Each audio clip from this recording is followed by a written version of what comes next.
5 വർഷം കഴിഞ്ഞിട്ടേ നിങ്ങൾക്ക് വഖഫ് ചെയ്യാൻ പാടുള്ളൂ. മൗലികാവകാശത്തിന്റെ ലംഘനമാണ്. നിങ്ങളുടെ സ്വത്ത് അത് കൈകാര്യം ചെയ്യാൻ നിങ്ങൾ പാടില്ല. പിന്നെയോ 24 അംഗങ്ങളുള്ള കേന്ദ്ര വഖഫ് കൗൺസിലിൽ 8 പേര് മുസ്ലിങ്ങൾ മതി, ബാക്കിയുള്ളവരൊക്കെ അമുസ്ലിങ്ങൾ തന്നെ വേണം. ഇതാണ് വഖഫ് ഭേദഗതി നിയമത്തിന്റെ പ്രധാനപ്പെട്ട ഒരു ഘടകം. ഇത് ഇന്ത്യയിലെ മൗലികാവകാശത്തിന്റെ ലംഘനം മാത്രമല്ല. സുപ്രീം കോടതി ഒരു പ്രധാനമായ ചോദ്യം ചോദിച്ചു. തുറന്ന് പറയൂ, ഏതെങ്കിലും ദേവസ്വം ബോർഡുകളിലേക്ക് മുസ്ലിങ്ങളെ കയറ്റുമോ? ഏതെങ്കിലും ഒരു ദേവസ്വം ബോർഡിൽ അഹിന്ദുക്കളെ കയറ്റുമോ?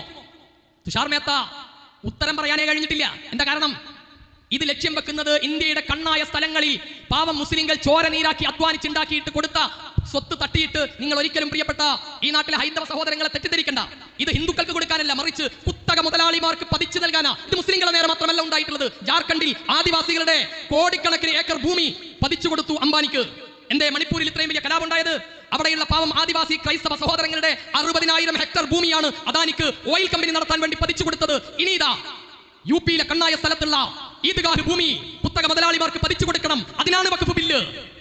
ഡൽഹിയിലെ അതുപോലെ തന്നെ ആഗ്രയിലെ സുപ്രധാനമായ കേന്ദ്രങ്ങൾ കുത്തക മുതലാളിമാർക്ക് പതിച്ചു കൊടുക്കാൻ വേണ്ടിയിട്ടുള്ളതാണ് വഖഫ് ഭേദഗതി ബില്ല് എന്ന് പറയുന്നത്. അല്ലാതെ ഇവിടെയുള്ള ഹൈന്ദവ സഹോദരങ്ങളോട് സംഘപരിവാര രാഷ്ട്രീയ ശക്തികൾക്ക് ഒരു കൂറിന്റെ അംശം പോലും ഇല്ല. അംശം പോലും ഉണ്ടെങ്കിൽ കൂട്ടരെ സഞ്ജീവ് ഭട്ട് എന്തിനാ ജയിലിൽ കിടക്കുന്നത്?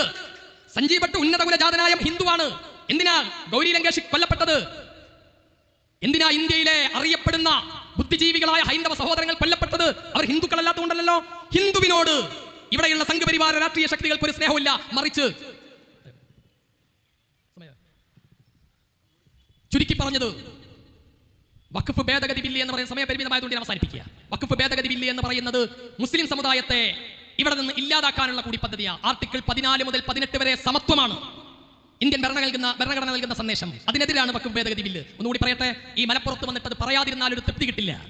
മലപ്പുറം ജില്ല ഒരു പ്രത്യേക രാഷ്ട്രമാണ് എന്ന് ചില മധ്യ മുതലാളിമാർക്ക് തോന്നിത്തുടങ്ങിയിരിക്കുന്നു. എന്റെ കാരണം കൂട്ടരെ, മലപ്പുറം ജില്ലയിൽ വന്ന് താമസിച്ച ആയിരക്കണക്കിന് ലക്ഷക്കണക്കിന് സഹോദരങ്ങൾ, ഹൈന്ദവരായ സഹോദരങ്ങൾ മലപ്പുറത്തിന്റെ പുറത്ത് നിന്ന് ഇവിടെ വന്ന് താമസിച്ചവരുണ്ട്. ഒരൊറ്റ മനുഷ്യൻ ഇന്ന് വരെ മലപ്പുറം അങ്ങനെയാണെന്ന് തോന്നിയിട്ടില്ല. പിന്നെ എന്താ ഇത് തോന്നാൻ കാരണം? എനിക്കൊരു കോളേജ് തന്നിട്ടില്ല. SNDPക്ക് മലപ്പുറം ജില്ലയിൽ കോളേജ് കിട്ടിയിട്ടില്ല. എന്താ സംഭവം അറിയോ? പണ്ട് ഒരാള് ഡോക്ടറെ കാണാൻ പോയി. എന്താ കാണാൻ പോയി അറിയോ? ഡോക്ടറോട് പോയിട്ട് സങ്കടം പറഞ്ഞു, ഡോക്ടറെ 10-35 വയസ്സായി, ഇതുവരെ എനിക്കൊരു കുഞ്ഞിക്കാല് കാണാനുള്ള ഭാഗ്യം ഉണ്ടായിട്ടില്ല, ഒരു കുഞ്ഞുണ്ടായിട്ടില്ല. ഭയങ്കര സങ്കടമാണല്ലോ, 35 വയസ്സായിട്ട് കുട്ടി ഉണ്ടായിട്ടില്ല. ഡോക്ടർ രക്തമൊക്കെ പരിശോധിച്ചു, കൗണ്ടിംഗ് ഒക്കെ പരിശോധിച്ചു, എല്ലാം പറഞ്ഞു, എല്ലാം പോസിറ്റീവാണ്, പ്രശ്നമൊന്നുമില്ല. അപ്പൊ ഇനി ഭാര്യ ടെസ്റ്റ് ചെയ്തപ്പോൾ ചോദിച്ചു, ഭാര്യക്ക് എത്ര വയസ്സുണ്ട്? ഭാര്യ, ഞാൻ കല്യാണം കഴിച്ചിട്ടില്ല ഡോക്ടറെ. ഇതുപോലെയാണ് വെള്ളാപ്പള്ളി നടേശന്റെ പ്രസ്താവന. മലപ്പുറം ജില്ലയിൽ ഒരൊറ്റ കോളേജ് SNDPക്കിലെ കൂട്ടർ ഒരു കോളേജ് ഉണ്ടാക്കിയിട്ട് അപേക്ഷിക്കണ്ടേ? എന്നാലല്ലേ ഒരു കോളേജ് കിട്ടുക? മർക്കസുദ്ദാവ KNMന്റെ 100% പിന്തുണ SNDPക്ക്. ഈ ജില്ലയിൽ നിങ്ങൾ ഒരു കോളേജ് സ്ഥാപിക്കുമെങ്കിൽ എല്ലാ പിന്തുണയും സാമ്പത്തികമായും ഞങ്ങളെ കൊണ്ട് കഴിയുന്ന പിന്തുണ തരാം. നിങ്ങളുടെ